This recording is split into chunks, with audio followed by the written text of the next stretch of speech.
বেলকুচিতে doctor Amjad Hossain স্মরণে free medical camp অনুষ্ঠিত। সমাজ হিতৈষী কর্মবীর দেশের অন্যতম শিক্ষা ও চিকিৎসা সেবা প্রতিষ্ঠান সিরাজগঞ্জের এনায়েতপুরের Khaja Yunus Ali medical college and হাসপাতালের প্রতিষ্ঠাতা ডাক্তার এম আমজাদ হোসেনের 12তম মৃত্যুবার্ষিকী উপলক্ষে ফ্রি মেডিকেল ক্যাম্প অনুষ্ঠিত হয়েছে।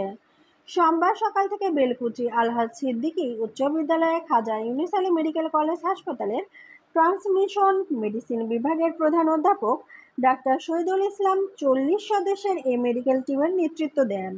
এতে সহস্রাধিক মানুষকে মেডিসিন, চক্ষু, অর্থোপেডিক, চর্ম ও যৌন সার্জারি, শিশু ইউরোলজি, নাক, কান, গলা, কার্ডিওলজি, ব্লাড গ্রুপিং, চিকিৎসাপত্র ও ওষুধ দেওয়া হয়।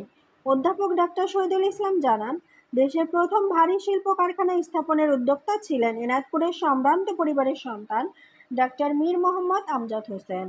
তিনি একাধারে যেমন বহু ভারী শিল্প কারখানা স্থাপন করে দেশের অগণিত বেকার যুবকের কর্মসংস্থান সৃষ্টি করেছেন, তেমনি নিজ এলাকাতে দেশের সর্ববৃহৎ অলাভজনক মেডিকেল কলেজ ও হাসপাতাল তৈরি করে মানুষের সর্বাধুনিক চিকিৎসায় বিদেশি নির্ভরতা কমিয়ে অনন্য নজির সৃষ্টি করেছেন।